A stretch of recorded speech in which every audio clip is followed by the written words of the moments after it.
I'm Gary Erickson. And I'm Tyler Hogue. We became best buds through the heavy music scene. And now we're doing a podcast, breaking down our favorite bands, albums, and shows. This is All Consuming Podcast.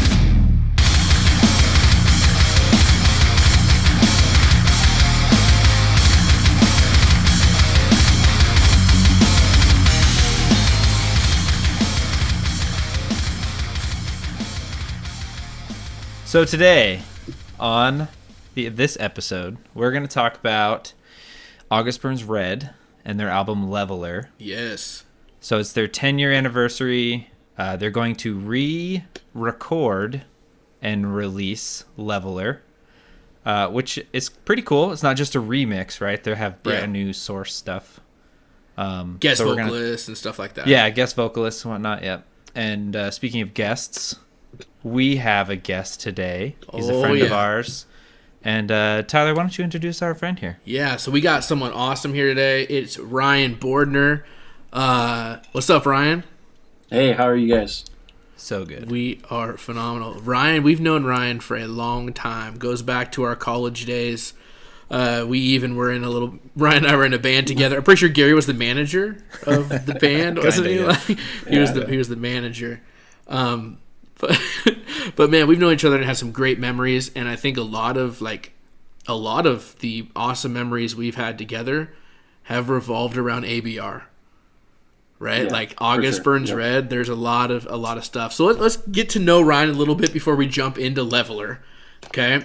So Ryan, let's just start like from the beginning, right? We like to ask our guests this, all one before you that we've had. All one of our guests.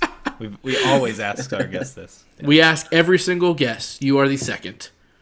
How did you get into like the metalcore scene? Like starting from when you were young or whatever, like how did you get into the scene? Oh man, it kind of goes back. I realize I'm 30 now, so it's been kind of a bit, like 16 years now? Jeez. So basically, we were stuck into listening to country. I think Gary's familiar with that uprising of just being stuck in the country scene. My parents, and I think when I turned 11 or 12, the only thing I wanted from my dad was like, Dad, he's like, what do you want for Christmas, Ryan? I was like, I either want a Game Boy or get me the new System of a Down CD, Toxicity. I've never heard this story. My mom absolutely hated the idea, and you guys know my dad. He's pretty chill. He's just a hippie, and he got it for me. I remember seeing we do have a VHS somewhere hidden at my parents' house somewhere in the vault, and I remember seeing the recording, and I was so happy. It was the weirdest thing to see yourself happy. Opening just the CD. I mean, nowadays it's like, you didn't get me the new iPhone. You didn't get me the new Xbox. I'm not happy. But 12-year-old me, I opened up the CD, the wrapping paper. I literally stripped it off and I saw Toxicity, and I was just the happiest kid. From there, it went from, System of a Down to like older stuff, Rage Against the Machine. And then I just started tapping into my dad's thousands of CDs he has. He literally has a wall of CDs, and I think I still have some in my collection. I never give back to him. And then, so I grew up in Spokane, and then my dad, for work, he moved us out into the middle of nowhere. It's called Kahlotus, Washington. Yep. It means, not much there. if you're wondering what it means, I think it means dirty water was the Indian. Are you serious or no? No joke. Yeah, there's a book. Someone wrote a book about Kahlotus. I guess there was a lake there, and they wrote a big book about the origins of the town, and so it used to be called Hardersburg. And anyways, this is a different podcast. We won't go too far. I got a good little story, a good little thing. This is what Kahlotus is. We went and played this show at Kahlotus. We in our band, Screamo band, and there was about, I think the act before us was a lady on a piano playing like God Bless America, maybe. And then we literally went up right after and just screamed. Ryan has like this banshee scream, and that's how we just started it out. And it was like shock waves sent through this little town. Like, and they're selling stuff during Clotus days. They're selling like Confederate flags and things like, you know what I mean? It's a small conservative town. Yeah. Yes, very, right? very, like a little, you know, like it's like really small. And we're just like screaming and going crazy. They probably didn't like us there. Yeah, my wife's aunt and uncle own a bar in Clotus. That's right. Yes. So Gary, go there, how's that going? Go there a Gary? few times a year. Still going? Yeah, still going. Great. That's awesome. Yeah. So Ryan, I have a side question. question. So a lot of the music that you mentioned that you got into is mostly like mainstream. Like, well, I don't know. It's just metalcore. We'll say metalcore. New metal. I think that's what System of a Down is. New metal. Yeah. New metal. Yeah. Okay. And that's where you left off. I just wanted to like. No. You're absolutely right. So it really makes me go into the roots of that. So basically, in high school, I was like, what's the next best thing? What I really wanted was a Zune. Everyone got the iPod, and that's obviously the next best thing. That's the next best. And basically, all of our listeners are gonna be like, "What the heck's a Zune?" No, I'm kidding. Continue. Brian and I had Zunes, and we were like the only two people at Eastern that had a Zune. Yeah. So really, I got that for Christmas one year. It was a lot of money, and I remember one year before that, I actually got a guitar, and my brother also played guitar too, and he was really into the blues side. I was into the metal side. So what really got me into metal was this, all the one skater kid that was out in Kahlotus, and there was two other guys who played guitar out there. They were really into like I'm trying to think, like the Ozzy stuff, like the Zakk Wylde and the In This Moment, and just like Avenged heavy Sevenfold type stuff, or what? Yeah, a little bit more heavier than that, because my dad actually brought us to Ozfest too when I was like 15. Oh, yeah. So it was kind of a weird festival to bring a kid to, because it was nowhere near Warped Tour. There was no kids there. It honestly looked like Sturgis, like the motorcycle, like these big dudes with muscle shirts on, tattoos, and I'm just like this little tiny kid, leather battle jackets. Yeah. Oh man. Yeah. This is like the metal, like the black metal bands were there and stuff like that. And I can't even recall like what some of those names were, but so the two guys that I knew in Kahlotus, they played guitar too, and they were kind of into all that, and they got me into guitar. And that's kind of, I think my first like metalcore band would probably be like Bullet for My Valentine. Avenged Sevenfold was a big one for me. I would always play the old school Avenged Sevenfold, like Waking the Fallen, and all of that good stuff. Because he screamed. The first album, it was all screamo, and second album, third album, then they got really mainstream, and then I decided I don't like the mainstream music. I don't like anything that's on the radio. And then from there, I continued to listen to metal and play guitar, and then I moved to Spokane, mainly Cheney, met Gary and Tyler, and I don't know who I met first. I think I met you guys both first, right? Or at some one time. I met you through I don't Joel. even know how it happened. Like I feel like you came to something with Joel once. Yeah. Yeah. Probably same with me too. Yeah, I think Joel was really into music too, and he was my roommate for a while, so he was really into all the Christian. He kind of got me into like the Christian side of things, like I can't even like Yellow Card. I know they're not like Christian, but like emo, emo stuff. Yeah. Oh, Amberlin. Yeah. There's a good one. Amberlin. Yeah. They had a few heavy songs. Decipher, Decipher Down, Decipher Down. Nine Lashes, yep, all that stuff. So that's kind of Reliant K. It's like Joel's jam. And then I think I met, and then I think Gary and I were exchanging music tastes, and he got me into kind of more of the heavy stuff. Like mainly, the first thing was Demon Hunter, of course. Back then, I would. Yeah, back then. That'd have been my. Yeah. So. Yeah, and then from there, it kind of went on to Tyler, and Tyler and I found out he played an instrument, and we're like, I've always wanted to start a band, and then we went from there, and from Haste the Day to just all the more modern stuff, 2011, 2010 stuff, August Burns Red, Haste the Day, all the older, And you guys formed the legendary band in Spokane called Oceans of Obsession. I remember. Legends. This is so funny though. This is so funny, like, because I remember, like, we were getting into, like, this is when metalcore was like every day there was a new metalcore band we were listening to, but like I remember A Day to Remember for us, Ryan, like that was what we jammed all the time. Yeah, we would plug it in. I don't know if you remember this. We would plug like it into the aux of your amp, your Line 6 amp or my Line 6 amp. Yeah. Turn it up to like whatever and just jam it at like that like trailer that was in the middle of nowhere.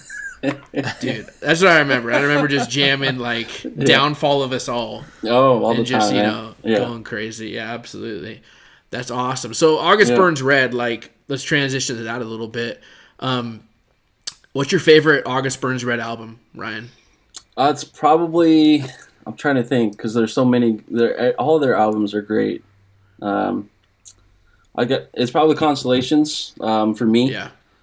Just because everything was just, I think I was 18, 19. You start looking into stuff. You start looking into lyrics. And I just thought Mariana's Trench was just so beautiful. Just like musically wise, it was so beautiful. And it really kind of stuck to me. And Alexis and I actually wound up walking down the aisle to just the intro. I had mixed something real quick through Audacity. It's just so funny to think about now. You know, you just get a free software, throw that in there, and just I put it on a loop and echo. That was basically it, loop and echo. And it was just the prettiest, like, most beautiful thing I've ever heard. And from there, it was just kind of everything else on the album was just amazing. You know, I could listen to that album over and over and over again, you know, and that's kind of why I still carry an MP3 player to this day, because I'm not looking for anything new. Everything that I have in front of me is great. It's just so great to just listen to it over and over again. So you have an MP3 player still? Yeah, dude. Soon. Yo, but why don't you just like stream it? It's just it's for me. To appreciate it more. I guess to just put your phone away, to check out, to just really kind of like on the airplane. Obviously, you can't. You don't need internet. Yeah, that's the thing, man. You know, it's just. I mean, I don't want to sound like an old dude, but it's just nice to just check out. Like at the end, I mean, we're all busy now, man. You know, we're all busy at the at the end of the day. You know, like it's either Xbox or I'll just come down here into this room and just kind of throw my Zune up and just play August Burns Red or whatever to that's cool. just check out for a minute. You know, so yeah. I'd have to say for me, Constellations is probably number 1 too, but like close behind, like not second, like in between first and second. Like if you're finishing a race, 1.5, 1.5, you've got to take a picture to see who finishes. It's going to be probably Leveler and Messengers, like right there tied. Messengers, that's great. These first few albums, you know, Thrill Seeker was awesome, but like. It's obviously different with a different, vocalist and stuff. But these first 3 albums for me were like genre-changing, like life-changing albums I listen to all the time. And I still do today. But I will have to like say Constellations is my go-to. What about you, Gary? All right, I'm going to throw a wrench in the works. Oh. I'm going to give you my favorites in time. So. Okay. My first favorite was Leveler, right? So right. I liked August Burns Red. I wasn't like super into them because I didn't like some of the stuff they did with the drums. I thought it was obnoxious, and the way he screamed was too fast, and I wanted more emphasis, and I think my brain just didn't click, right? Yeah. Then Leveler came out, and like my first listen through, I'm like, this is the greatest album I've ever heard. Yeah, it's good. But I loved Leveler. And then I went back and re-listened to their stuff, and then I loved Constellations. Yeah. And Constellations took its place. Probably all the way until Phantom Anthem. Which That's is your 2017. Favorite? Yeah, Phantom Anthem is probably my favorite still. I feel like it's pretty on par with Leveler, where they, kind of pushed boundaries with what a breakdown is. And like, they changed music styles randomly in the song, and then back to metalcore. It's another album that to me I feel like Leveler and Phantom Anthem were like created with the same idea in mind. Yeah, and I think a lot of people gripe on ABR because they put out the same thing. They say, right? They do the same music all the time. They never change. But like, we're gonna get into Leveler. Leveler was a change. Oh yeah, it was a big time change. There was a lot of like changing in the way they did things in their songs. And so I think when people say that, they might not fully really just know August Burns Red. Yeah. If that makes sense. One album that none of us mentioned was Found in Faraway Places. The one song on there that I really, really love, I just want to give it an honorable mention, is Ghosts.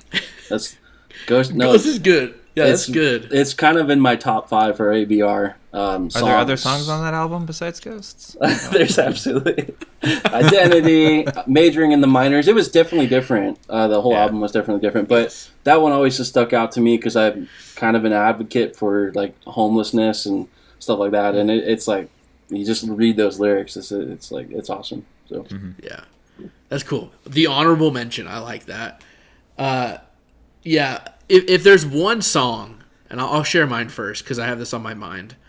There's one August Burns Red song that, like, we're getting older, guys. Like, when we go to shows, and we haven't been to shows in forever, but when we get to shows, it's like that idea of, like, oh my gosh, there's a table open. Let's go. We get to go sit at that table and chill and have some drinks and just, like, watch the show happen. And, like, that's amazing, you know? But 10 years ago, when we saw August Burns Red, maybe for Leveler or whatever, we would be in the pit, like, for sure. But if there's one song that takes my old butt back to the pit every single time, for me, it's Composure. Same. I vividly remember, I think I was with Ryan. That's probably with Gary, too, truthfully. Yeah. But, like, Composure, it was, like, not even, like, their encore. Sometimes they made it their encore, but it was, like, the third song. And at this point, like, was it the reunion tour for Constellations? It might have been. Where they played the whole album? No. Composure's on Messengers. Right, Messengers. Well, they still played it at the 10-year. They did. I forget what tour it was with, but I remember that we collectively made the decision we were going to sit down at the table. We were going to chill. And Composure came on, and we're like, no, dude, we can't. And we literally ran into the pit. Like, that song to this day, like, still has that, like, feeling for me of, like, nostalgia. I got to go get in the pit and get going. So what about you guys? Like, any songs that, like, for you have, like, a special place in your heart when we talk about ABR? So I guess I'll go next. Yeah. Because I don't know.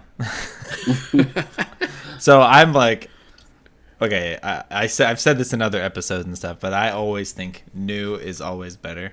Right? Yeah. That's, like, my thing. But so, like, on their newer stuff, if Defender came out from Guardians, I have not seen them play this album live, but if they did, that would be one. Dude, those Dangerous, breakdowns. Yeah, Dangerous from Phantom Anthem, and probably any song from Constellations would get me out there. Yeah, absolutely. Ryan, what about you, man? Like I said earlier before the podcast, I mean, I don't want to carbon copy what you said, but Composure for me as well. Carbon copy. Composure is just, for me, it kind of it set the establishment for their style. So Gary's talking about Defender. It had like 10 breakdowns in that song. It was just a whole great song altogether. This song, Composure, was kind of the mini me version of the baby version of that. So it was kind of neat it just pumped you up the whole time. There wasn't one boring part of that song. It just right off the bat, they go into it and you knew what was coming. Even the video pumped me up. They're like in a tornado. With the superheroes. They're just that's Defenders of superheroes. Oh, you're talking about Composure's video? Composure, yeah. They're just in like a field, like it's windy. It's just But the message it gave was just Kahlotus. Yeah. Yeah. For me as a kid though, just dealing with everything, growing up, that song alone, just kind of reading it alone, not even listening to it, reading it kind of just comforted me just because it was good. It was great. So helped me out a lot. I have this before we move on.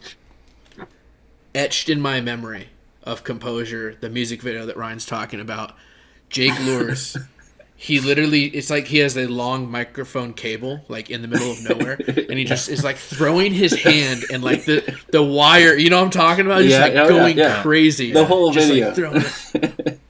Yeah, the whole video. Absolutely. That's etched in my brain whenever I hear that song. So going back to Mariana's Trench, that Ryan said he walked down to, the looped version he created for his wedding. One of my best memories with Ryan and August Burns Red is at the Gorge Amphitheater in Washington. We saw August Burns Red at Warped Tour. Okay? And when they played Mariana's Trench, do you remember what Jake said to do? I have a video of it somewhere. He said, and this is where hopefully you can remember, he said to put somebody next to you on your shoulders. Yeah, do you remember that? For the entire song. And people on the whole pit down at the front of the stage are just jumping on each other's shoulders. Yeah. Grown dudes on top of grown dudes, right? And I was like, that's not happening for me. But I unless, did you get on top of my shoulders? I kind of vaguely remember that. How many years ago? I think we tried. It was a long time. Long time ago. It's got to be. It was Constellations, probably. Smartphones. I think it was yet. that. Yeah. But I remember I was wearing my Ace the Day T-shirt. We have a picture somewhere. Yeah. And dude. I'm pretty sure you got on my shoulders because I don't think that worked the other way around. But I think you got on my shoulders, and I held you there for most of the song. And it's also Washington in that area, especially in the summer, gets hot. And it was 100 degrees, dude. We were freaking boiling. And afterwards we went and we left. And you're just crotch sweat on your neck. No big deal. Dude. Yeah, probably. I don't know why, but that's what we did, and everyone was doing it. It was crazy. And so they had that intro to Mariana's Trench, and everyone was on top of each other's shoulders, just going back and forth. Oh, that was crazy. Yeah, it's kind of them in the infancy of a band. You know what I mean? It wasn't as serious. It was more Warped Tour, hey, we're metalcore. It reminds me of this video I just saw. They're like, my church is weird, and I started watching. It was this guy. He had buzz sides. He had stripes on the sides. You guys probably seen the video. It's pretty funny. And it's the worship band, and they're like, all right, we're gonna have everybody take their socks off.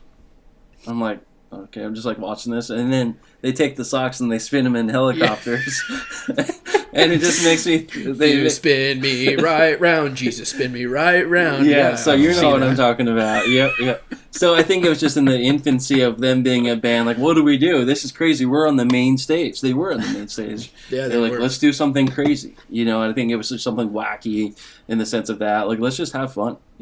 So, but I do remember. I didn't have a smartphone. I remember ending up on the very side of the stage because it got pretty crazy, dude. Yeah, it did. It got nuts. Really, really crazy. And not as crazy as Kill Switch that was right after that, though. But and then I feel like I almost died when Devil Wears Prada was on, though, too. I think I just backed out to the very end of the crowd because, dude, they're right when they started, dude. People were just nuts. People didn't even have a chance to just stand around. It was just crazy. So the whole Devil Wears Prada thing, I just all right, I'm gonna stand back here and appreciate it because I really like these guys. So yeah, you're absolutely right. The one time we actually were pit bosses that show though, me and you. Mm-hmm. You remember? So on one of the side stages, Black Veil Brides. You heard of them, Gary? Yeah, my favorite band. Black Veil Brides is playing, and they're emo rock, and sometimes they have a little scream or whatever. Weren't they scene? Very scene, yes, extreme scene. Kitty and cat. We had this running joke where we listened to one of their songs and thought it was so metal or pretended it was. I remember you guys always showed me a song, or anytime you got my auxiliary cable. That was probably. What is it, the pen or? No, yeah. Alone at last, we sit and fight. And they have one part where they scream, right? One part. So they're playing, and we hear them start, and we look at each other, and we both run to the pit. There's no pit. They're just standing there. It's a scene. It's just a bunch of girls. It really was. And so we get in the middle, and we just start karate kicking and throwing our arms and going crazy, pushing each other, and people looking at us like we're so ridiculous. But you remember, because we're we're these two guys in the middle, and I think we were just getting out of hand. I was pushing you into people too. Yes. And they were just Yes. It was like moms looking at us, like just basically, don't do that here. You know, just like the people that were there were kids in high school, and their moms brought them to Warped Tour, and they were standing kind of beside it, and we just got in the pit and just pushed a bunch of kids, and that's kind of what I remember. Yeah, that was. Oh man, that was not our finest hour, but it was fun. But it was that one song, and they probably appreciated it. You know, they probably appreciated that we were, you know, so good time. I wish Warped Tour was still a thing. It's not. So. Me too. Yeah, Warped Tour is fun. It's one of the best memories I had seeing them. Consolations tour that we all went to together was pretty cool. That's where Gary caught a deadly infectious disease, right? Yep, I died. The Echo virus. Yeah. They're supposed I didn't get it though. I think we were kind of apart. I was with Ryan maybe. Yeah, so my buddy Tim went, and his wife went, and my wife went, and so Jen's never really been that close to the pit before, and I don't think his wife has ever been to a show like that. I'll have to ask him. But so we were like, we'll go down to the pit, and we'll just be, you guys stand behind us, and we'll just keep all the sweaty dudes off of us, right? We were the sweaty dudes, right? Well, and like you guys were there, and Bobby. My friend Brian. Yep, your friend Brian. Yep. And I remember you guys would like, it's like we were your gas station. You would like go in the pit, and you come back and be like, hey guys. And we're just like holding our fists out, like pushing people, like. Yeah. And then you guys would come up and we'd like make room and let you guys in, like, hey, how's it going? And they're like, but it was really fun, guys. Yeah. I really wanted to go in the pit a few times, but I would feel bad just like wife. Ditching Jen, like, because she's so short, you know. Jen was always funny to watch at those shows, and Crystal, you know, just seeing them, just kind of like, why are we here? What did you bring us to, and why are our wives love us? Here? That's all it is. Another show. I feel like Ryan was there, but it might have been before I met you guys. It might have been. I think it was because I saw them with A Day to Remember, like for the Homesick tour, for A Day to Remember's Homesick tour. Anyways, like we got a picture with Jake Lures, like, and I looked back at the picture just right now, and it's my buddy Brian and some other people, and this one guy that we used to work with at Fred Meyer. He had this shirt on, and I was like a newer Christian, you know, and I was so stoked to see these Christian bands. His shirt in huge words said "Epic as F word," huge words, and so this picture I have with Jake literally has a dude in it with me that has the F word just broadcasted out to everybody. And so, that kind of ruined the picture for me. Speaking of picture, I think the show we all went to, I don't know if you guys got a photo, but it was me and Matt. So Matt is just a super cool dude, and the only thing we talked about, like, I just, you know, I'm a fangirl at that point. I'm like, dude, oh my God, I don't know what to tell you. I don't know what to ask you. He started the conversation, and he's like, have you seen the movie Noah? Like, that's what his conversation starter was. Really? About the movie. Yeah, and we were talking. What'd you say? I was like, I mean, I didn't really understand it at the time. You know, I didn't really understand, you know, so it was just kind of a weird conversation. You know, I wanted to ask about, you know, it was strange. And I got a picture with him. I have my thumbs up, you know, just kind of an awkward, like, photo. He's super, super cool dude. And I out of all the dudes, I think he's probably one of the coolest out of all of them, I think. You know, just, it was like a 5-minute conversation, and, that was my experience. You know, every other experience I've had has just been front row. You know, like, Jake, look at me. You know, say hi to me. You know, take your shirt off. Jake, make eye contact with me at least. You know? Yeah, I remember for the Constellations 10-year tour, like, you know, 2019. Yeah. when it was over, Tyler and I went to the merch booth and we waited in line forever and we bought our kids matching Marianas Trench shirts. Yes. Those are awesome. Yeah. Yeah. And now pretty soon my second son will be wearing that shirt because Henry's too big.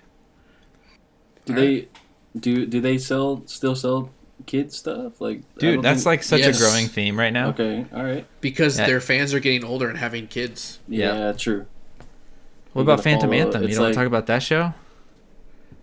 That's the one. You did too. Who was there? Fit for a King. That wasn't Phantom Anthem. Yeah, and the Silver Lake. Crystal Lake, right? Crystal Lake, thank you. Yeah, that wasn't Phantom Anthem. That was Phantom Anthem. Yep. And was the Skylit Drive there? No.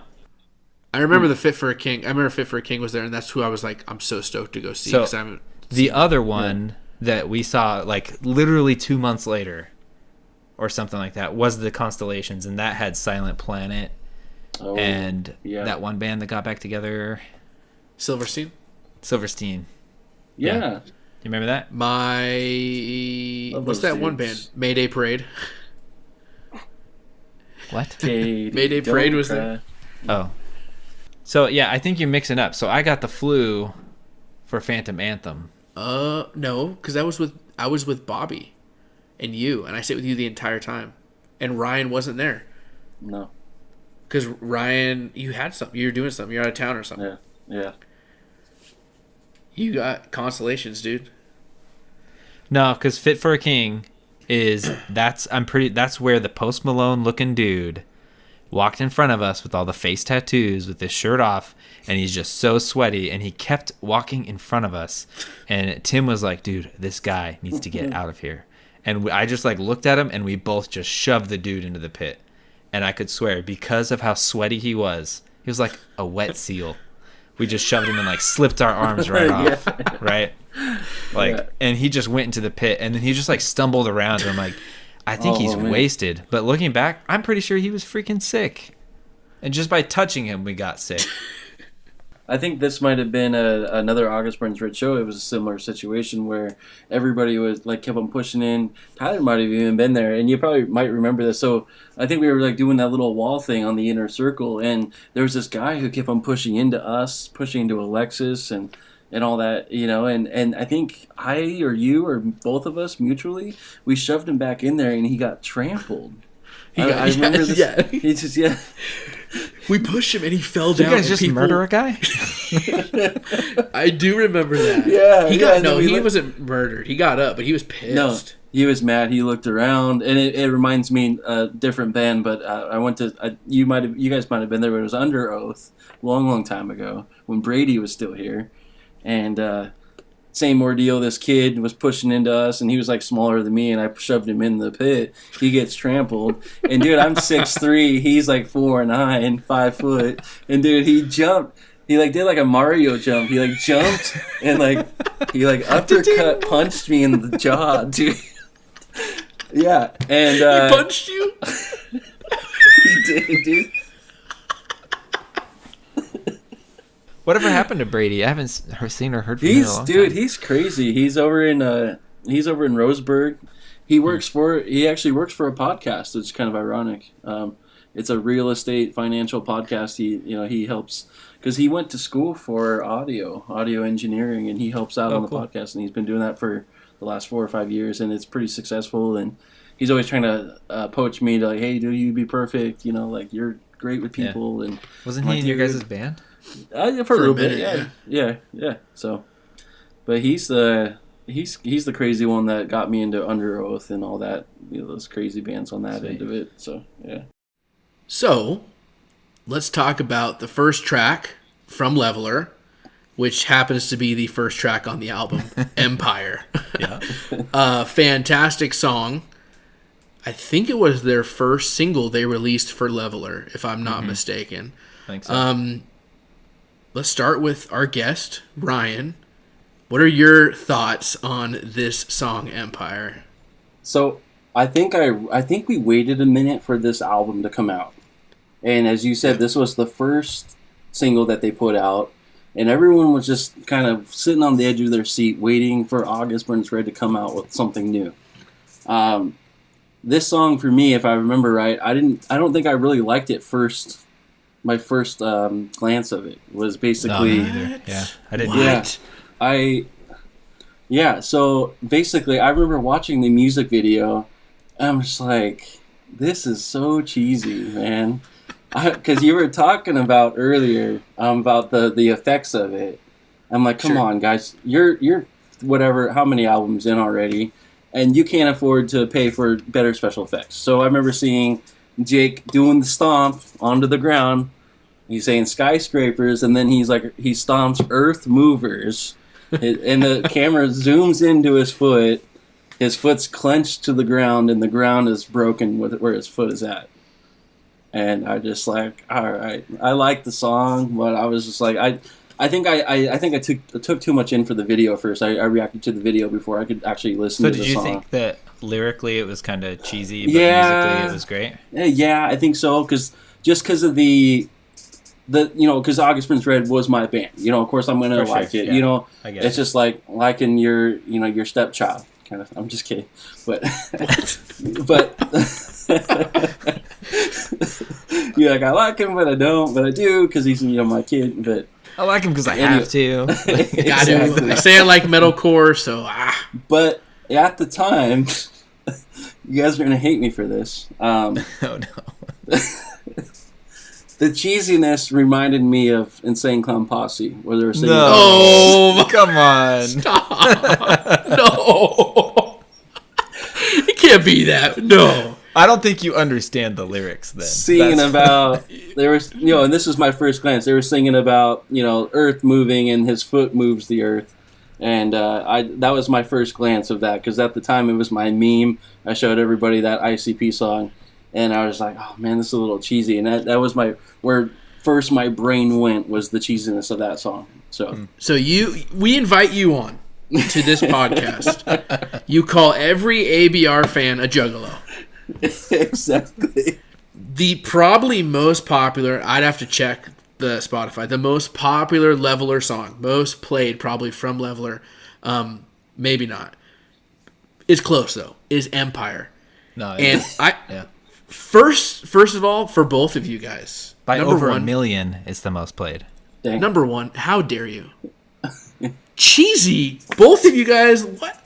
Hey, I asked him a question. I said, "So would you say it's cheesy lyrics?" You're like, so not that I think this, but if I were maybe to think that this possibly, dude, when this song came out, I was like, let's freaking go. This was heavy. This was like. It was what August Burns Red had been doing, right? Sure. There was a little bit different, like there's like that like bridge, I think it's a bridge, where they're like, whoa. Yeah, that's where I was like, oh no, August Burns Red, what have you done? Like, I wished I could have done a Gary Reacts video to when the single dropped, because that's how I was. Like it was a roller coaster of what to expect, because you're like, this one song is going to represent the entire album. Sure. Like, this is what I expect. And like a minute 20 in or something, they start going, whoa, like group shout. And I'm like, oh no, August Burns Red, no, what have you done? Gary, I'm going to agree with you on that, because they let that song sizzle for a minute. And that was my very first reaction to them in their new album, was that song. And I think I kind of went on to a different path at the time. I think that was kind of my message to say, hey, there's other bands out. Let's go check them out. While this song sits on Vivo.com for however long, I think even 3 months before they even started putting more things out. So yeah. I mean, so I will say that I think the breakdown and the way it builds and the dynamic of the song, I think it redeemed itself. Yeah, for sure. But on your first listen, it's definitely like, oh no, they're doing like a group whoa shout. And it's like, where's the metalcore, you guys? But yeah, the way the breakdown, it builds into all that. And the lyrics, like when you actually read the lyrics, sure, the chorus is kind of cheesy if all you hear is skyscrapers, earth breakers, ground shakers, whatever. It's pepper like, shakers. Like, what are you guys? You're just finding big words to talk about big things, but the song is about humanity's God-given creativity to build things and be creators and leave a mark on the planet. And he's like, we build buildings to rival the heavens. We build bridges to span the seas. Like, we do all these amazing things. But a lot of people use their inspiration on not good things. When, like, look what we can do. Look at the stuff we've built. Look at the amazing things we've done. Right. Yeah, and there's a huge like thing there. Like, we spend all this time doing things, like maybe for ourselves, like building the tallest buildings, or making these empires. All the while, people are being left behind. That's the name of the song. For sure. People are being left behind. People are, are poor, are sick, are, with single mother. All these types of things are happening. And we're really focused on ourselves when maybe we could be using our creativity for a better reason. I absolutely love when Jake says, we run and run and run. Like, the way he says that in this song, is phenomenal. And that I don't know. I know that that's August Burns Red like to a T, but I think that's why I really love the way he says that line right there. It's cool. So after their group shout, the whoa whoa whoa whoa thing. Yeah. Sorry, I'm eating ice right now. Yeah. What are you? I'm like talking. It's like anyway. So after that chorus where they do the like whoa whoa whoa thing, I really like. There's a part where like, so the guitar's pretty happy for that, and it sounds like a very, I don't know, worship song. Well, yeah, uplifty, like positive, happy. But then like the drums kind of build and it transitions to this like I'll say a bridge. I think it's right before the breakdown, and like the tone of the guitar stays the same, but now it's serious. It's not happy. And like his vocals just get super mean, and he's like, I think he jumps in with the "We are just as fighters with faces of fire." Many walk away, but we stand firm. Like that little bridge thing, all the way to the breakdown. Like you could just tell this like serious, like, oh, this is not a happy song. This is a serious. He's meaning something right here. Like he's like, just that change in the guitar, like. It definitely feels almost like a different song was just placed right there, right at the edge. Absolutely. Whoa, whoa, whoa,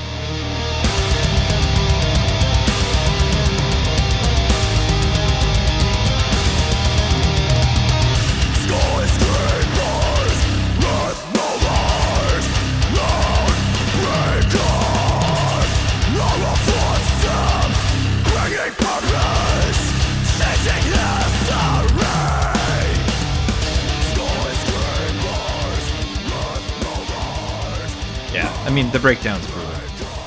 Yeah, I love it. Yeah, and I love it, and that's probably my favorite part of the song is the breakdown. And lyrically, like, there's some really cool lyrics in here too. And truthfully, August Burns Red, like, it's not just Jake that writes all of these songs. You know what I mean? They're super collaborative, but their lyrics are really, really awesome. I really like when he says, and it's kind of quiet. Like, not quiet, it's like not like screaming. He says, all you are is all we want. It burns inside us all. And he's like almost singing, but almost talking. Yeah, and the music's a little happier behind him, but like, I really love that part. And this is kind of, I think I said earlier, it was like, this is typical August Burns Red. But there's also some pieces like the whoa, whoa, whoa, right? And the sort of singing behind happy guitars. That was a little bit different. Not as different as... It's new at Leveler. Like, they've gone on to do similar kinds of things. Oh, yeah, for sure. But at this point, when we heard August Burns Red, we heard Thrill Seeker, Messenger's Constellations. Like, okay, there's a little bit of difference with this song. Now, the next songs we're going to cover... there's a lot of differences, right? We're going to get to some crazy differences in music, and I'm pretty excited for that. So I said we move on to our next track. So Internal Canon is a song that, from what I can understand, is about like, I don't know, like surviving difficult, depression kind of thing. I think Jake Lear said it's written about guilt and shame, and just kind of like being positive in that.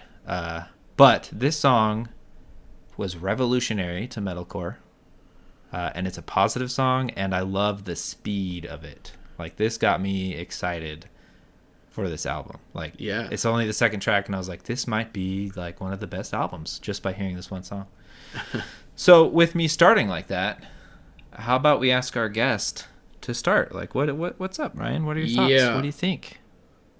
So this was interesting to me because right off the bat, it went heavy. It was just like right away he started screaming, and to me it was just at the time, because it was 2011, 10 years ago. It was just one of those songs that sounded great, and I was just like, oh, it's good, and then it hit me like right when the Spanish stuff started. I'm like, I had to look. Make sure I didn't turn. Well, at the time, who just changed my song? We were, we were on MP3 at the time, I think, right? I don't even remember now. Yeah, 2011. Yeah. So, I think Spotify was around, but I don't think it was an app. I think it was like a desktop only thing. Yeah, and I remember looking at my my Zune and seeing like, did I change the song? It's one of those things. It was so different for me that it was kind of hard to kind of wrap my head around it. The little bit of research I did, it sounded like it was a pretty serious song for him personally, but it almost kind of set me off with the Spanish part. Like, it was like a happy, kind of like serious lyrics, and then it went into the serious, like the happy, like weird Spanish guitar, and then it went, I don't know, it was, and then that part. It was good. It definitely was good musically, and then the end of it was just kind of like an inspirational kind of ending to it. After the Spanish guitar. So for me, the structure of it wasn't like, it was different. I didn't want to be judgmental because it's like, oh, I'm a huge fan. This isn't August Burns Red. I didn't want to be one of those guys on like a forum saying like, oh, this is different and I hate it. I musically, just because I play music, I appreciated it. I appreciated the music part of it because it wasn't the same as the rest of their other stuff, and that's where I'll end with that. It was refreshing. I will kind of piggyback on the like, I don't know, the positive thing. So I thought it was kind of cheesy. I still do. When he's like, so it's cool, right? The way he's like, taking back my life, and he's like yelling my life. Tyler shocked over there. And he's like, my life. So one of the times he's like, let me hear you, my life, and then they do it again, like my life, over and over, and like, I mean, at a show, I could see that being like circle pit worthy. Like, come on, let's do this. And he's like, getting everyone pumped up. But in a recording, when he's like, I don't know the right word, like. Anyway, that's the one negative thing. I don't try to be negative. This song is probably like one of my favorite songs on this album. Wow, cool. Like, top 3. Tyler? You wanna give a go at your thoughts? This is my favorite song on the album, suckers. How dare you? So wait, do you actually like when he's like, "Let me hear you, my life"? Oh yeah, dude.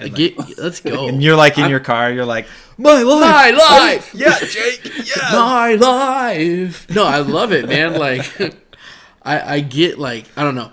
The song, like Ryan said, like, it comes in hard, and you're like, oh man, we're ready to go, and then he hits that like, oh, don't, and it just like, it's kind of a breakdown. That part's so great. But you're so right. The first time I listened to this, that Spanish guitar, and there's 2 parts. The first time it's kind of short. It's like, you're like, okay, like, here's something weird. What do you think? And you have to double take, and you're like, okay, that's cool guitar work. That's got to be tough to do. Okay. And then it goes hard, goes to the taking my life part, and then it goes like to legit like Spanish guitar.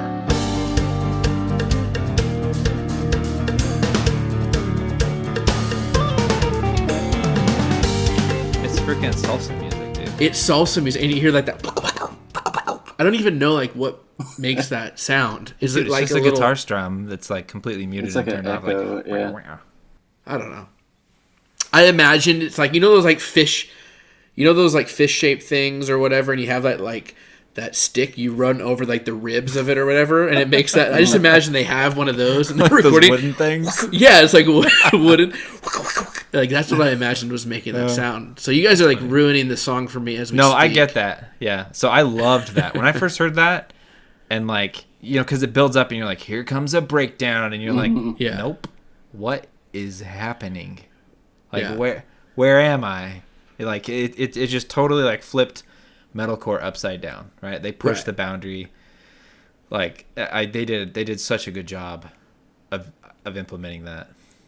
To me, I always got confused with the name of the song. I've always tried to put a meaning behind just the title of the song to the meaning, So it wasn't. Yeah, I don't know. Maybe. Yeah. Oh, I mean, it's like being an internal canon, right? And like bursting out and like taking control and like. Sure, that would make sense. That's kind of what I was thinking. Yep.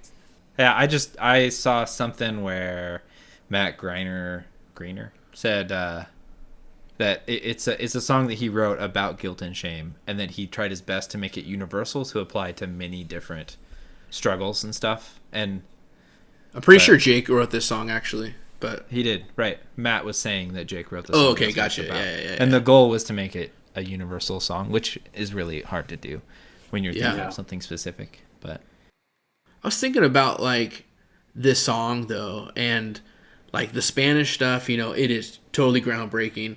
But like when they come back in from that like spot to get back to metalcore from Spanish guitar salsa music. I know what you're saying. Yep.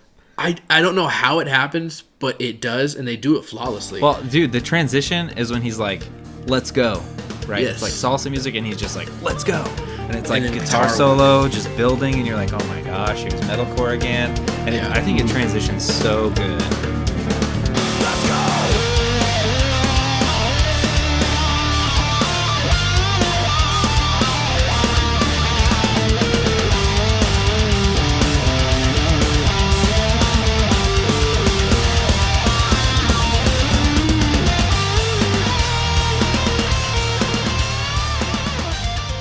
On this podcast, we work on transitions a lot. Yeah. Like we try to find, like when we mess up and we have to try to find a way to put our two pieces together.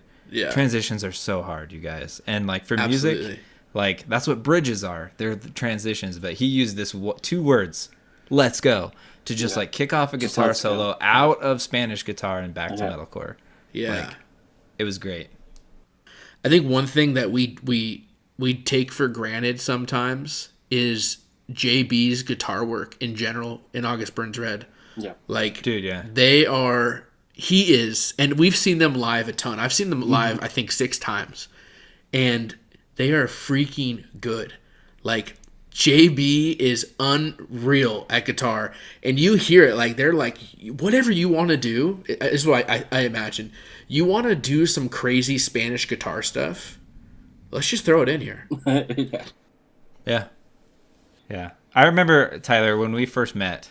Yeah. Like, I remember we were talking to someone else that liked August Burns Red, and I think it was like on the internet, like Turntable FM or something, and how they said the best thing about August Burns Red is their drummer, Matt.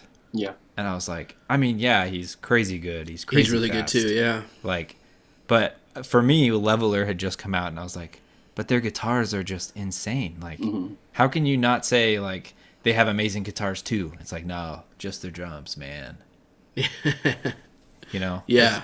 But yeah, to me, this album is like, I feel like the previous ones, there were some crazy drums. And I think even Matt said when they were redoing the Constellations tour, trying to get back up to that speed to drum as fast as he used to was so tiring, right? But yeah, this album, I just feel like the guitars were just given this tone and this speed that you're just, it wasn't around at the time. There, one thing I want to add, we're talking about individuals on the band, and they're all great. But I also think I think Dustin, I think he's really overlooked a lot.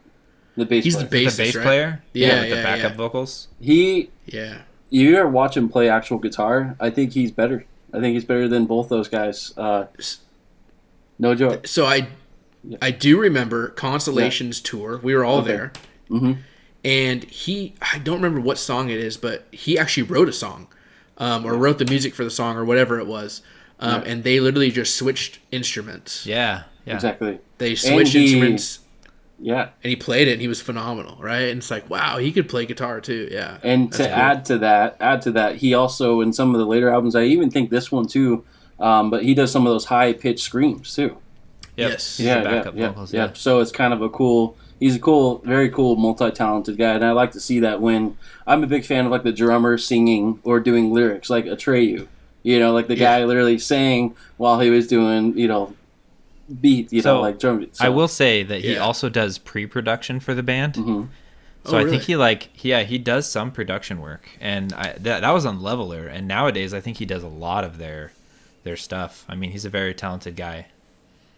Yeah, they're so good. They're so talented, and the core of the band, like member wise, hasn't changed. Dude, in like 15 years or more, like since 2007. Yeah, every band we've talked about on the podcast, for the most part, like they have so many lineup changes. It's so hard to keep up. We put that like band photo on our Instagram like post when we have an episode drop, and the band's not the same as it is now. But August Burns Red is basically the same. Minus the first album, Thrill Seeker. And how crazy is that too? Like, so all these other bands that we've done episodes on, their lineups have changed, and every album has changed, and you're like, oh well, it's different guys. Like, this different lead guitarist, of course it's going to sound different than the previous album. Yep. But these guys, like, sure, it's still metalcore, and they push boundaries, and it's still August Burns Red. It's still the same guys, but every album is. If it's, there are a few that I think are like sibling albums. Yeah. Like, I feel like they do 2 albums that are similar, and then a genre pusher, and then 2 albums that are similar, a genre pusher. Like, yes. But I mean, it's amazing, and that they've stayed together this amount of time, and through like marriages and touring, and like a lot of bands they tour and they're like, I can't stand this guy, I'm done. I'm out of the band. Yeah. It's impressive. Absolutely. Yeah, and this song is a great example of them kind of pushing boundaries in this album. And it's a song that I'll always play. I think it's my favorite on the album. So let's get going to the next song, which is Salt and Light, the 8th song on the album. Is this a worship song? Kind of. I think it is. Kind of seems like it, yeah. So I like how they say, we want to hear the trumpet roar. Right, that's a biblical reference. It means the return of Jesus. Yeah. But I love the first, 30 seconds or so when he says, with words that trample the pagans' cavalry, pummel the darkness with the light, and then the drums kick in, and it's literally like horse trotting drums, and you're just like, That's cool. I love anytime metalcore hits that, it's like horse song. Got it, But I really, there's another part that it really stuck out that I liked. And it's just like this nice guitar moment and spoken word where he's like, I am the harbinger, not the author of these timeless words. Led by the Comforter, capital C, I sing to you. And if my throat were to be cut from ear to ear, I hope that these words would carry on in these songs. And I pray that you sing one day.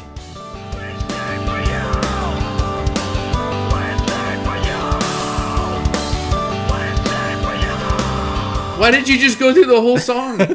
You just went through the entire song. That's like 30 seconds total. You're like, so here's what I like. Everything.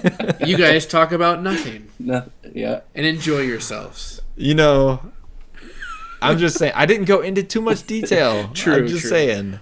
Like, Ryan, let's follow that up somehow. So Ryan is the one that suggested, let's talk about this. So Ryan, so it's kind of, to kind of lighten things up, lighten the mood up a little bit. I really liked it because it kind of reminded me the reason why I wanted to be in a band anyways. And it was just kind of like the Christian message, just kind of like the metalcore, Christian metalcore, whatever genre you want to call it. And it kind of reminded me of that, of what the whole focus was to begin with. One of my favorite bands is Wolves at the Gate, and their whole, it's great to see them even today in 2021 still try to push the message of Christ through everything. And this song is basically one of those, like, you could listen to it and be like, wow, this is actually a Christian band. Like, if you showed this song to anybody, they'll be like, oh, this is a Christian band. Why do I want to listen to this? I'd rather listen to Suicide Silence, you know? So this is that one song off this whole album that really just kind of screams Christian metalcore. And it really just it reminded me of my band, of Tyler and I's band, to push the message of Christ out in metal and to have fun with it. And this, in a sense of, it is different, you know, for the whole album, because everything else is subliminal and just kind of like, you got to kind of really listen for the lyrics. See what it also, to kind of add to what Gary said, it's kind of worshipy a little bit. Yeah. But then they come in, you know, Dustin comes in with the bass. It's like that The bass is really cool in that part. Yeah. Get your mind going a little bit, just kind of, you know, kind of a surprise. Yeah. It really kind of makes you feel like, if there was a way to put a feeling into it in the music, it would be that bass note right there. Just kind of that bass, that part. Yeah, that's my thought. So, I absolutely 100% love the part where the music like cuts down to the strums, and the bass comes in, but also the guitar with like the delay effect that he has going on, phenomenal. I think the lyrics in here, like, just like Ryan said, you show this to anybody, they read it, they're like, that is one Christian band, right? Did Chris Tomlin write these lyrics for these guys? Because there's a lot of stuff in there. But I love that they haven't changed, man. They when it comes down to it, like, a lot of people will say, you know, and even it's true, there's a lot of like ambiguous stuff they write about that you can take either way. You could be a non-Christian and listen to Cutting the Ties that we talked about and be like, wow, you know, that's absolutely true. But you could take it as a Christian too and be like, okay, well, you know, God's the one that's helping us through this. You can't look at this song and say it's not about God. You know, not about being a Christian, not about being the salt of the earth and the light. And so it's pretty amazing. I absolutely love the lyric where he says, and if my throat were to be cut, which I was like, also, I don't know if that like fully fits. Like, all of a sudden it's just like, oh, his throat's being slashed. Interesting. From ear to ear, I hope these words would carry on in these songs. And I don't know about you guys, probably not. But for me, it reminded me of that super cheesy. Want to talk about cheesy? You guys are all about cheesy. It reminds me of that Taking Back Sunday lyric. So Taking Back Sunday, super emo band. Your So Last Summer. You know what I'm talking about? Yeah. He says the truth is, he's talking like a girl or something. The truth is, you could slit my throat. And with my one last gasping breath, I'd apologize for bleeding on your shirt. Like, I don't know why.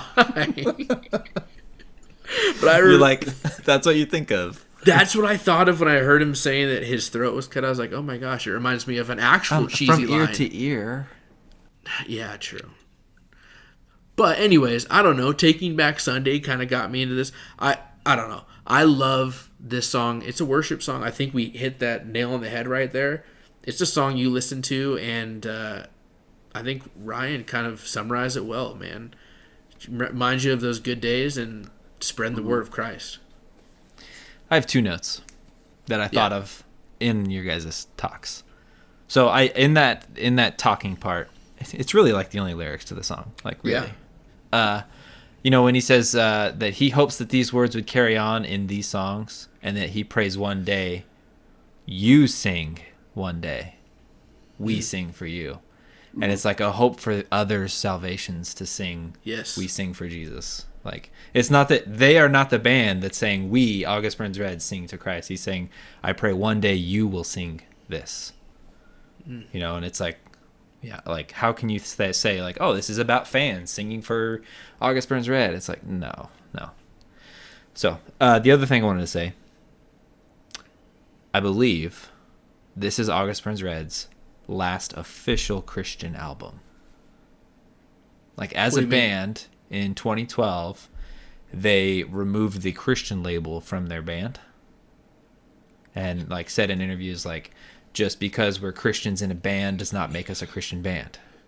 Yeah. And like Maddie Montgomery was at that time was like, you know, Christian bands need to be about Christ on every song. That's what makes them a Christian band. And I know that there's a lot of band like strife and struggle with how do we label ourselves, and like, man, labels are hard. Even genre labels, like,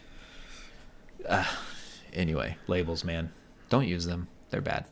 So it's just they didn't want to be like Pigeon Hold into like this Christian only venue. And though listening to some of their songs on future albums, like you're like, here's their Christian song, like this one's about God. And right. So I do think that they all have a faith, or most of them do. And I mean, Matt Grainer's podcast, Holy Ghost Notes, I mean, dude's a Christian. I mean, he's a great guy. Yeah. And Jake Lehr's great dude.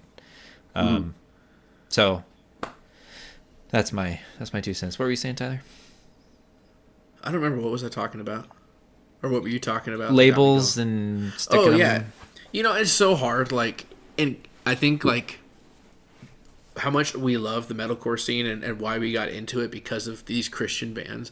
It's so hard because like that's their livelihood. That's who they are, you know. And just to be labeled something like is tough because like for me, like people aren't like, oh, Tyler, yeah, he's a Christian teacher. No, I'm just a teacher.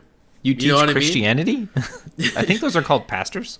And they're like, you know, they probably don't look at a lot of other professions and just label you as you're either a Christian or secular, you know.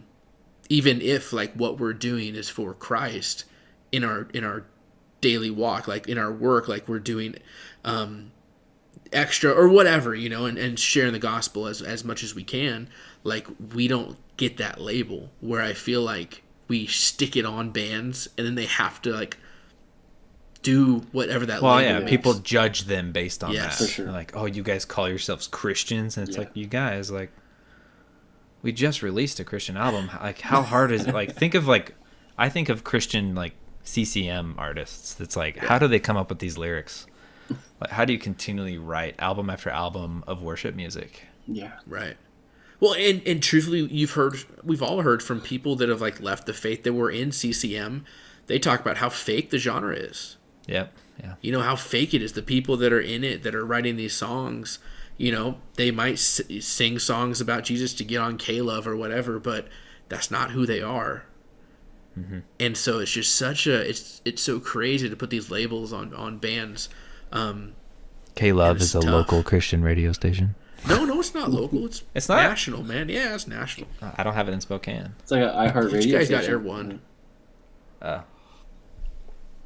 Anyways, that was a little bit of a rabbit trail, but I really like this song, and I'm glad that Ryan, you chose this song because it let me listen to it a few more times than I probably would have, right? And get a little worship action out of it. Yeah. I'm excited for the re-recording of it.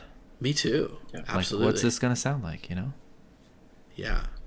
It's funny when they announced the re-recording. I'm like, why are you guys recording an album that was only recorded 2 years ago?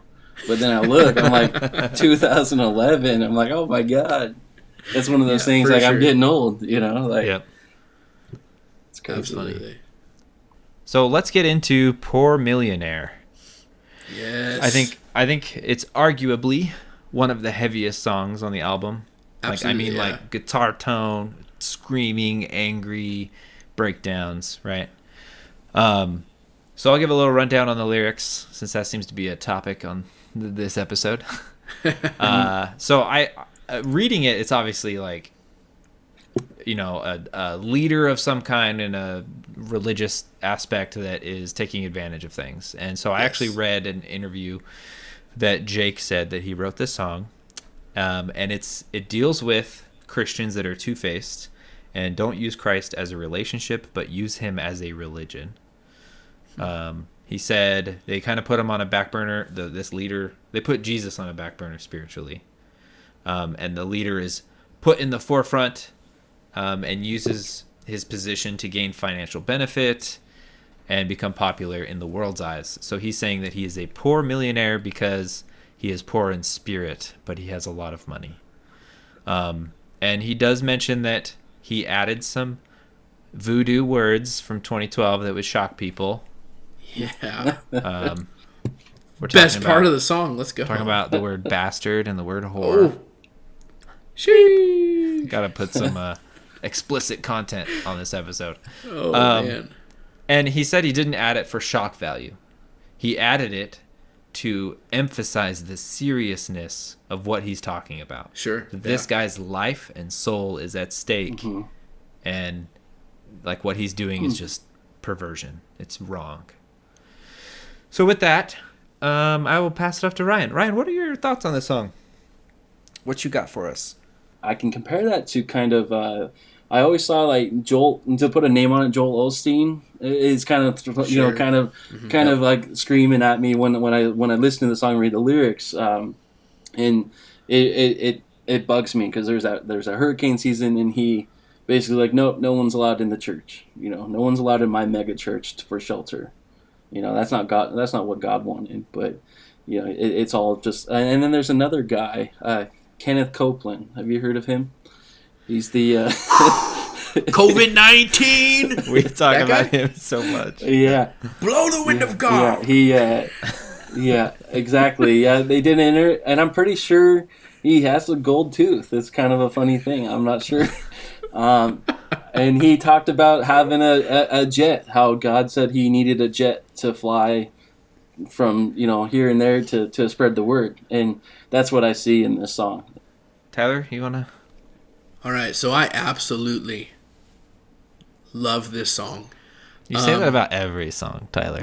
You know why? You're always because like, I absolutely love this song. And it's we my know favorite it. He's going to be positive about everything. No, I'm serious, though. Like, when it comes to Poor Millionaire, the more I've listened to this, prepping for this podcast and hearing the re-recorded version that dropped recently, the more I like this song to the point to where it's becoming my favorite song.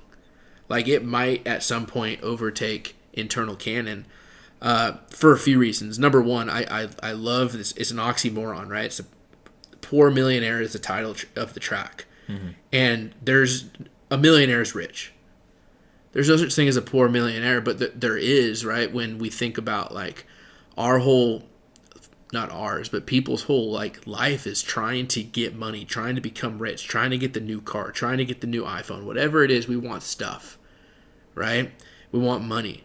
But even if you have everything, right, it doesn't mean you're rich, because rich is something different, right? When we come and talk about like Christianity, and a poor millionaire is this dude, this prosperity gospel preacher is what I take out of it, that has made a bunch of money lying to people.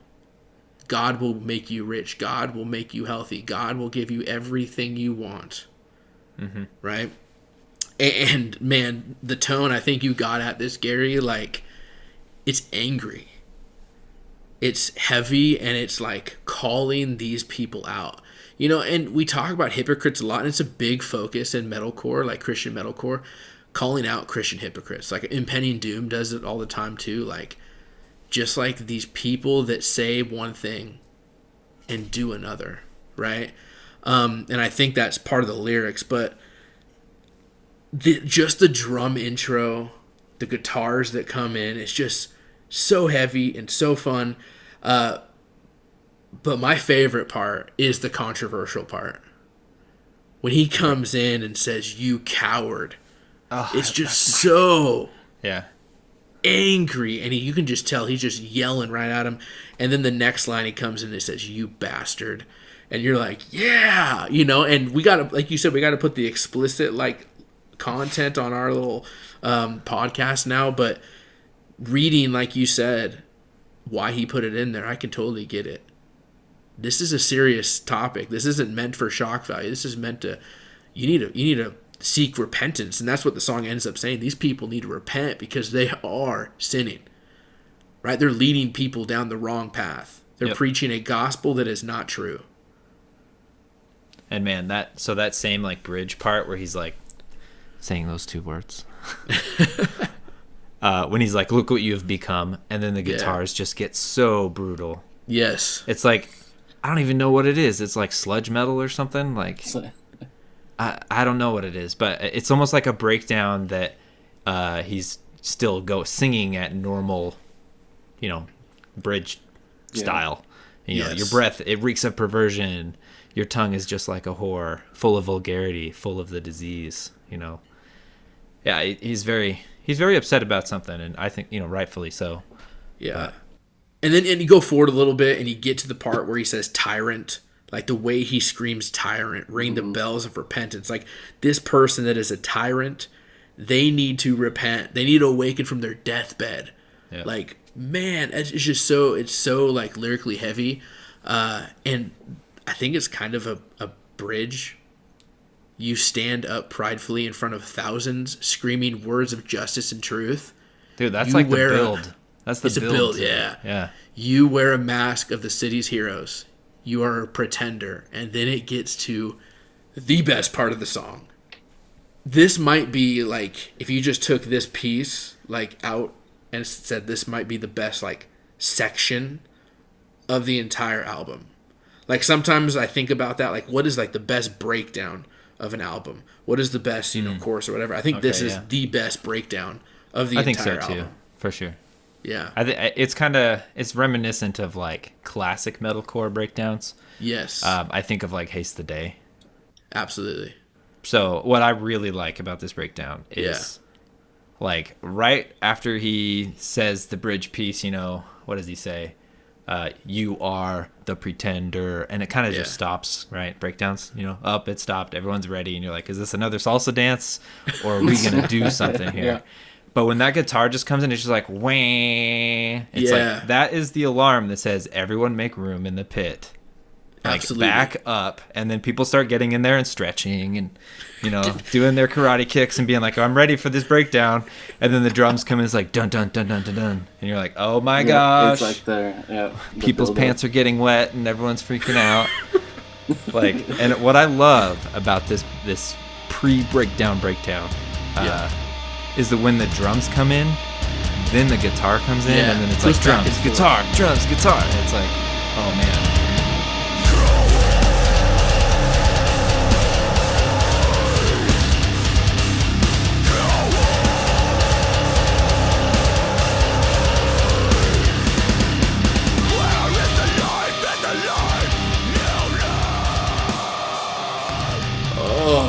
So good, man. So good. That is Goosebumps. Absolutely. And I just love the way that the guitars and the drums played with each other like that, because I can remember circle pits for this. Like, me too. I know it's happening. It's like, oh yeah, there's everybody moving out of the way. Look out, everyone! Like, it's going down. Yeah. And this is tough. This is tough for me to say. Like, if you put them back to back, the breakdown from the original recording, 2011, to the new re-recorded song with Ryan Kirby as the guest vocalist, like, I might say the breakdown is better in the re-recording. I think it's heavier, like, sonically. It is heavier, and Ryan Kirby, like, the way he screams "coward," I'm pretty sure that's Ryan Kirby. Yeah, it is. Yeah, is awesome. It's great. So I love the "Fit for a King" at the end of the song. Mm-hmm. Yes. That's what I hear anyway. So should we move on to talk about this single that came out, the remake? Ryan, have you had a chance to, like, listen to it? I haven't yet. Nope, but I like "Fit for a King," so I'm excited to I mean, so Ryan Kirby shows up at the build up part. Okay. And then he goes all the way to, like, the screaming coward, and then all the way to the end. Does he wait before I listen to it? Does he scream for 10 minutes like he did in one of his songs? Unfortunately, no. It's the normal coward length. Yeah, backbreaker. Yeah. So it's just like lower and more of like a deep growl. Yeah. Yeah. So Tyler, tell me your overall opinion. I'm because you're so giddy and you've mentioned it a couple of times already. I think you like it more than I do. I'm giddy. I'm so giddy. When I heard that this was like going to be a re-recording, that it wasn't just going to be like remixed or whatever. They're going to add guest vocalists. They're going to do all these cool things. Like, it blew me away, because this is like, this album is a really important piece of my life, right? And, like, they're going to be adding new pieces to it. Like, it's super exciting. But this first song they released, which kind of surprised me, they did "Poor Millionaires," the first one they released. But I can see why, man. It's just so heavy. I like it. I think you can tell they've gotten better as musicians. Mm-hmm. You can tell that Ryan Kirby is an awesome vocalist. But man, I don't know. I like it. The original's fantastic too, but I just think like these re-recorded ones, man, they're gonna be out of this world. I hope so. I have hopes for like internal canons we talked about earlier. How are they going to do that? They mentioned new guitar solos and stuff. How are they going to redo salsa music? Like, right. But for me on this song, my first time listening, I was so excited. And I think I had too much hype. And the second time listening, I backpedaled. And in my opinion, the new version, it sounds vocally like a live recording. Like not a very well produced audio. And I don't know if that's just because it's been 10 years since Jake Lehr's screamed like this. And, you know, he's grown into a man now, right? He used to be a skinnier dude with hair, and now he's like bald, big beard, and muscles. Anyway, I'm just saying that. So there's some parts that I think that they're just so ingrained in my head that when I hear them done at a different guitar tone, it just kind of bothers me. Like, that's not right. That's not how you play that part. There is one part that I love on the remake. And that's the part you were talking about earlier where he's like, you know, you coward, you bastard, blah, blah. And the guitar changes halfway. And it's just that insane guitar. Like, the tone of the guitars is so good on that part. But I think the rest of the song, it's almost like they're using a different... I'm not a musician. A different key. Like, they just kind of dropped it a whole note or something. And, like, the whole song, guitar-wise, is just a little lower. And I feel like the song is slower. Maybe. I mean, well, it is longer, so it could be slower. They have a different guitar solo in there too. They do, and which I liked. You know, I'm like, oh, here's a new thing. Me too. You know, it's good. I don't know. Hearing this makes me nervous for the rest. Where before I was super excited because you know me, new is always better, right? It's gotta be better. True.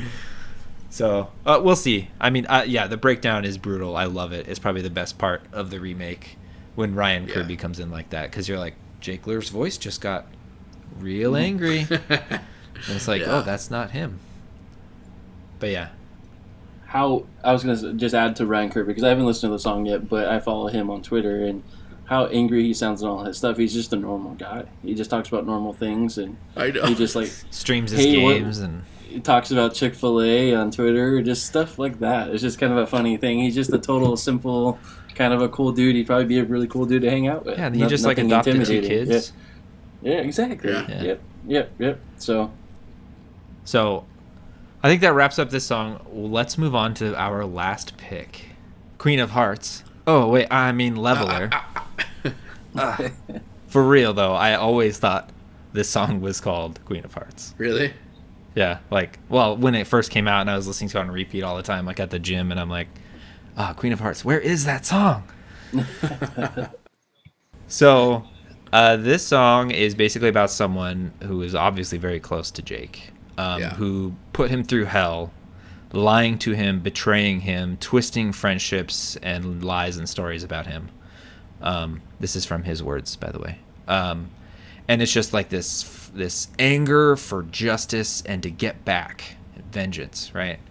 But ultimately, the song ends with talking about forgiveness and that to truly love someone is to forgive that person. Yeah. And I will add, it's cathartic. So I'll mention like my favorite part. Okay, not my favorite part. I will mention a part that I really like, and then we'll just see where we go. Just dive in, baby. So, starting off, when I first heard the song, that is exactly the sound that August Burns Red makes that I used to hate. Yep, absolutely. 100%. Those fast old drums, just like, it was noise to me, and it was like, he's doing that and drumming off, what's the right word, like, offbeat, intentionally, with the, there's a word. Drumming offbeat. Alternate drumming? Or something. It's like, anyway. Yeah. It used to bother me, but I love it. For a whole minute straight, like minute 7 seconds, it's just like this huge build-up, fast screaming. There's a lot going on in the lyrics, talking about a wolf and stuff. Like, I mean, it's just chaos, and it's like you just feel this frustration, and it just builds till he says, "Oh, Queen of Hearts," like, and then from then on, I'm like, "What is it?" I like this song. Like, I'm listening now. Like, I just love the entire minute up to it now. So for me, like, okay, let's talk about this. Please. This song is brutal. I lyrically, like, there's some really cool stuff that we have to talk about. But I get vibes like this, like, vengeance feeling. I get vibes of like A Day to Remember, a little bit without the vulgarity, if that makes sense. You know, like slit someone's throat. Yeah, that part? Slit some scandalous person's throat. Yeah, like I get Plot to Bomb the Panhandle, I think is the song. Yeah. But I get those vibes because, man, it's so brutal. And just like you said, Gary, this song is old school August Burns Red until it gets to that O. And then it changes. It's just like a release. Absolutely a release. I have to talk about it. When he says this, like, my heart thirsts for vengeance. He's so upset at what the betrayal has been, these lies. They'll never, ever tell the truth. And he says, but my Father, capital F, God, has taught me forgiveness. If I had not decided to follow him, here's what he would do. I would devour you like a lion, leaving your bones out to dry. And when he says it, it is so brutal.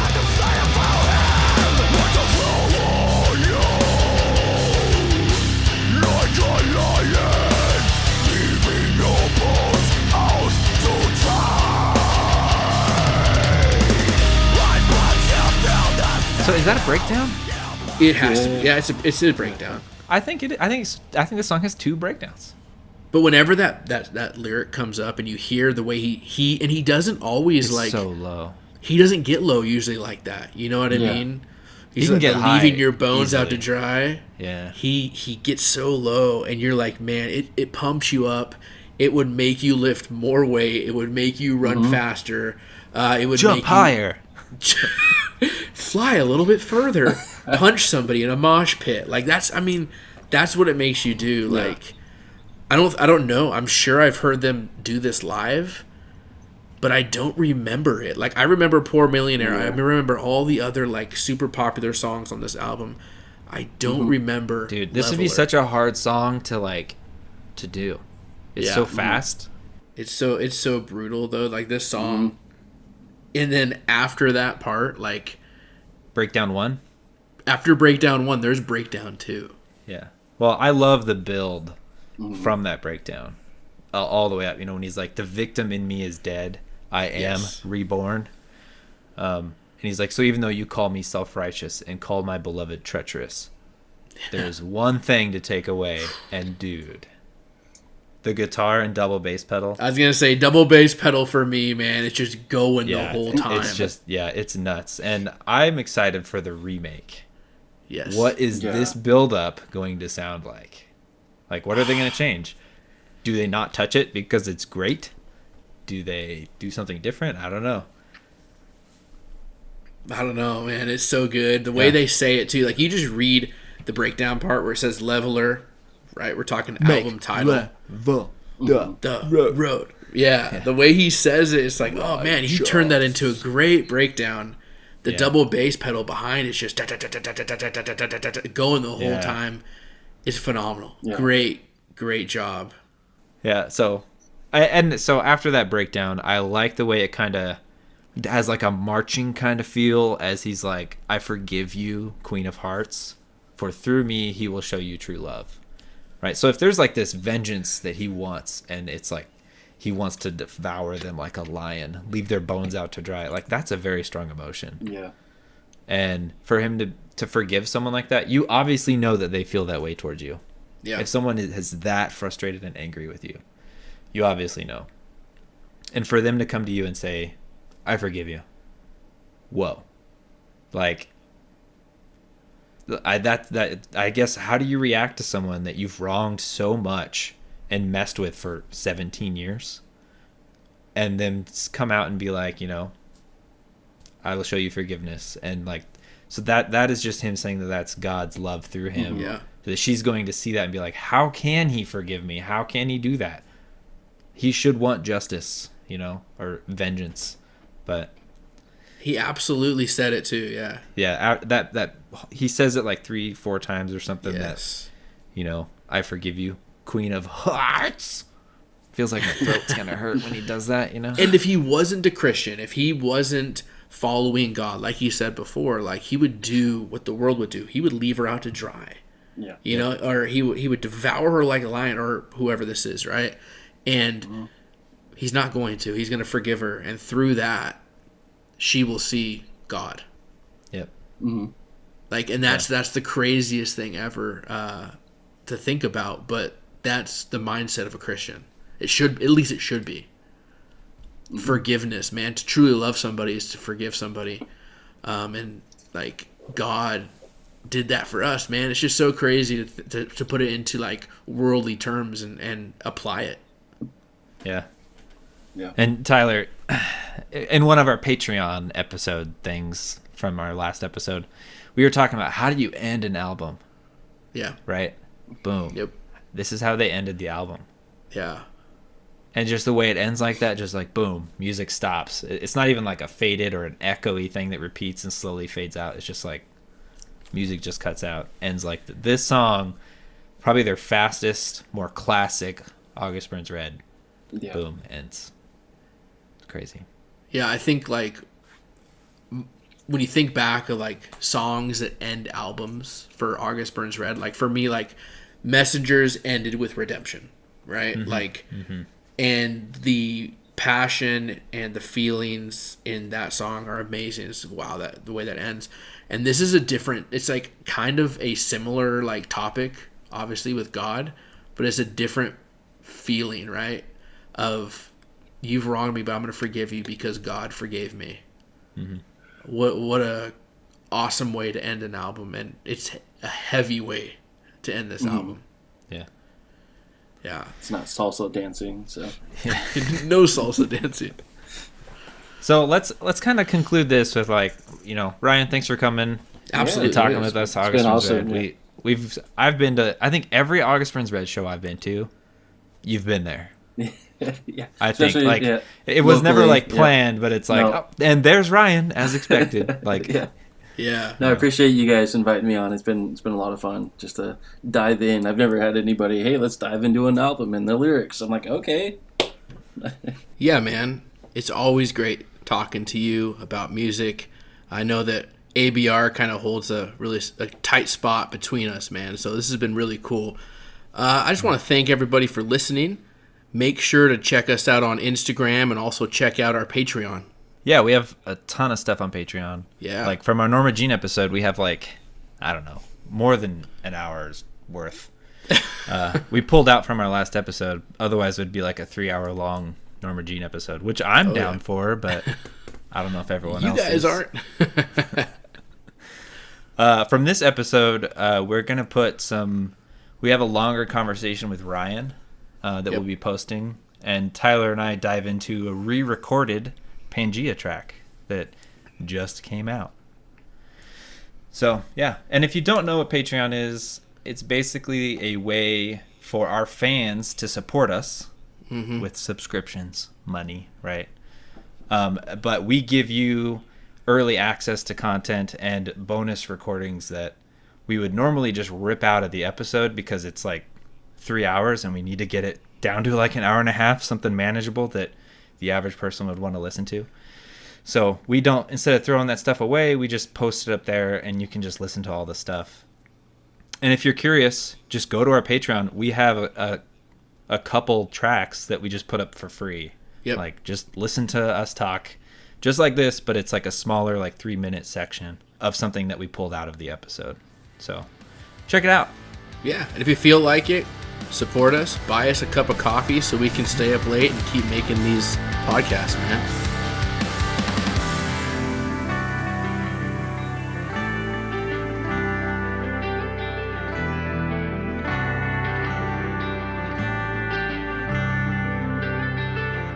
Thank you for listening.